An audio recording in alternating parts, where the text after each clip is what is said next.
Assalamualaikum warahmatullahi wabarakatuh.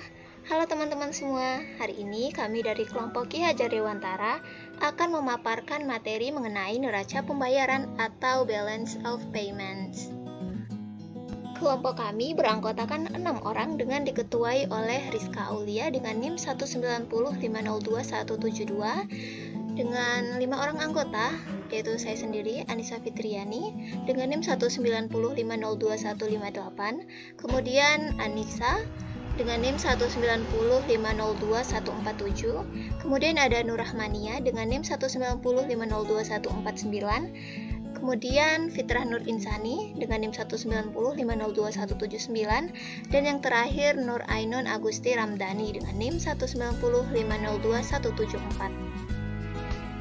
Sebelumnya, kenapa topik ini penting untuk dibahas? Itu karena neraca pembayaran memberikan informasi yang rinci mengenai permintaan dan penawaran mata uang suatu negara ekspor dan impor.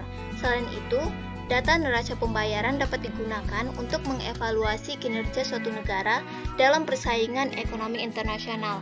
Nah, jika neraca pembayaran defisit terus-menerus dalam waktu yang lama, bisa berarti bahwa industri dalam negara tersebut kurang memiliki daya saing internasional. Sekarang kita masuk ke pembahasan. Yang pertama, pengertian neraca pembayaran atau balance of payments. Jadi sederhananya, neraca pembayaran merupakan suatu catatan yang sistematis mengenai transaksi ekonomi yang dilakukan oleh penduduk suatu negara dengan penduduk negara lainnya dalam jangka waktu tertentu. Selanjutnya, komponen dan tujuan neraca pembayaran. Untuk komponennya dibagi menjadi dua. Yang pertama, current account atau neraca berjalan. Pada current account, ekspor dicatat sebagai kredit, sedangkan impor dicatat sebagai debit. Selain ekspor dan impor, transaksi lain yang termasuk dalam current account adalah pembayaran faktor atau factor payment dan unilateral transfer. Selanjutnya, financial account. Di financial account dicatat transaksi aset finansial, transfer pembayaran, piutang maupun utang internasional, yang terdiri dari pencatatan akan FDI atau Foreign Direct Investment atau penanaman modal asing, kemudian pembayaran dividen, cicilan hutang, bunga atau hutang, pembelian surat berharga, saham, dan masih banyak lagi. Financial account terdiri dari dua fitur utama. Yang pertama, capital inflow, yang merupakan dana atau modal yang masuk ke dalam suatu negara yang dicatat sebagai kredit. Capital inflow yang berkontribusi baik bagi negara, bagi perekonomian adalah yang dalam jangka panjang, sedangkan capital inflow dalam jangka pendek, atau biasanya disebut dengan hot money, merupakan dana yang hanya singgah sebentar di suatu negara dan tidak berkontribusi langsung ke peningkatan output atau GDP negara. Selanjutnya, capital outflow, yang merupakan dana atau modal yang keluar dari suatu negara yang dicatat sebagai debit. Kemudian tujuan penyusunan neraca pembayaran. Yang pertama, sebagai bahan pertimbangan bagi pemerintah untuk mengambil langkah-langkah di bidang ekonomi, termasuk ekspor dan impor, hubungan hutang piutang, hubungan penanaman modal, dan hubungan lainnya yang menyangkut neraca pembayaran. Yang kedua, sebagai bahan pertimbangan bagi pemerintah untuk mengambil kebijakan di bidang moneter dan fiskal. Yang ketiga, sebagai bahan pertimbangan bagi pemerintah untuk mengetahui pengaruh hubungan ekonomi internasional terhadap pendapatan nasional, dan yang terakhir sebagai bahan pertimbangan bagi pemerintah untuk mengambil kebijakan di bidang politik perdagangan internasional. Kemudian neraca perdagangan dan neraca pembayaran. Transaksi ekspor impor barang antar negara dicatat dalam suatu neraca perdagangan atau balance of trade. Neraca ini memuat nilai ekspor dan impor barang yang biasanya dinyatakan dalam USD, yang dilakukan dalam kurun waktu tertentu, tapi biasanya sekitar 1 tahun. Balance of trade secara garis besar diklasifikasikan dalam dua komponen. Pertama, neraca transaksi berjalan atau current account. Biasanya current account diklasifikasikan menjadi 3. Pertama, neraca perdagangan, yang kedua, neraca pendapatan, dan yang terakhir, neraca transfer. Selanjutnya, komponen selanjutnya adalah neraca transaksi modal dan finansial atau capital account. Capital account mencatat aliran yang berkaitan dengan permodalan atau investasi, yaitu investasi langsung dan investasi portofolio. Adapun pos-pos dalam neraca pembayaran terdiri dari 6 pos. pembagian pos-pos tersebut didasarkan pada pengelompokan faktor-faktor yang mempengaruhinya. Nilai transaksi pendapatan modal pada dasarnya sangat berbeda dengan faktor-faktor yang mempengaruhi nilai transaksi perdagangan barang dan jasa. Maka untuk keperluan analisis, pos pendapatan modal dilepaskan dari pos perdagangan dan memiliki posnya sendiri. Pertama kita bahas yaitu pos transaksi dagang. Dalam pos ini dicatat semua transaksi ekspor dan impor, barang dan jasa.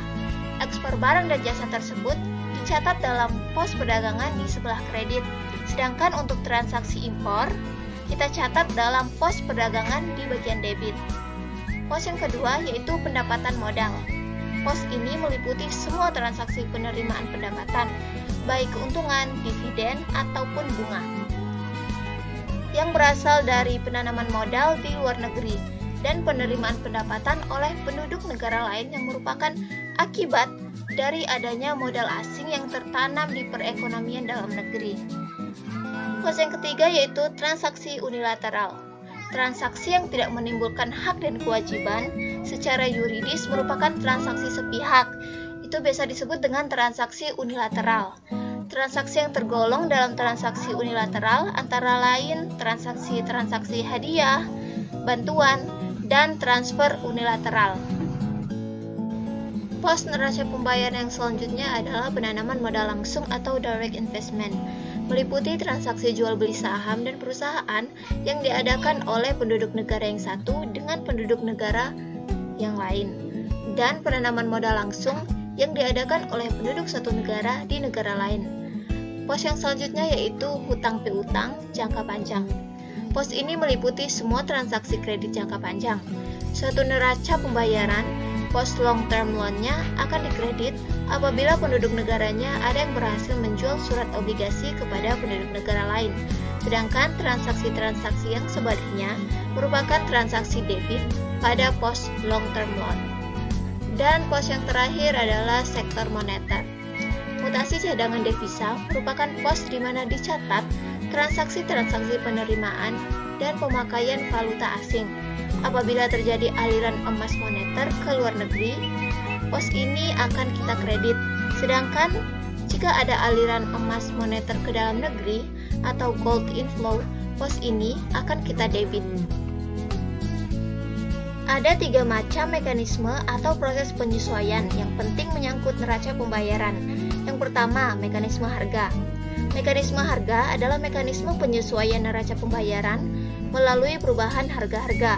Mekanisme ini umumnya pemerintah membawa kembali neraca pembayaran ke posisi keseimbangan awal. Hakikatnya, mekanisme ini menggunakan sistem standar emas penuh. Dan kedua, mekanisme pendapatan. Mekanisme penyesuaian melalui kebijakan atau pengaturan pendapatan nasional yang singkatnya disebut dengan mekanisme pendapatan menggambarkan adanya saluran lain bagi proses penyesuaian neraca pembayaran. Dan mekanisme yang ketiga adalah mekanisme moneter. Mekanisme moneter sesungguhnya tidak murni mekanisme harga saja, sebab sebelum suatu harga naik atau turun terjadi penyebab lain, yaitu aliran uang masuk atau keluar dari negeri. Dan jika terjadi surplus, maka uang akan mengalir masuk ke dalam negeri sehingga berakibat stok uang dalam negeri bertambah, dan sebaliknya apabila terjadi defisit. Selanjutnya, struktur neraca pembayaran Indonesia. Seperti yang sudah dijelaskan tadi, kalau dilihat dari strukturnya, neraca pembayaran dapat dikelompokkan dalam 2 kelompok besar, yaitu transaksi berjalan dan transaksi modal. Masing-masing komponen dalam kelompok terdiri dari sisi kredit dan debit. 1. Penyusunan neraca pembayaran Indonesia. Bank Indonesia yang merupakan lembaga penyusun NPI menyajikan dalam 2 bentuk penyajian, yaitu penyajian standar dan penyajian analitis. Selanjutnya, sumber data penyusunan NPI. Sumber data dalam penyusunan NPI bisa berasal dari berbagai sumber, baik internal Bank Indonesia sendiri maupun dari luar Bank Indonesia. Rinciannya sudah kami lampirkan dalam video.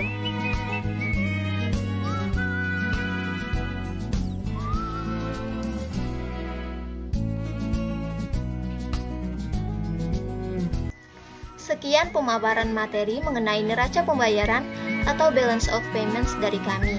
Mohon maaf bila ada banyak kekurangan. Wabillahi taufiq wal hidayah.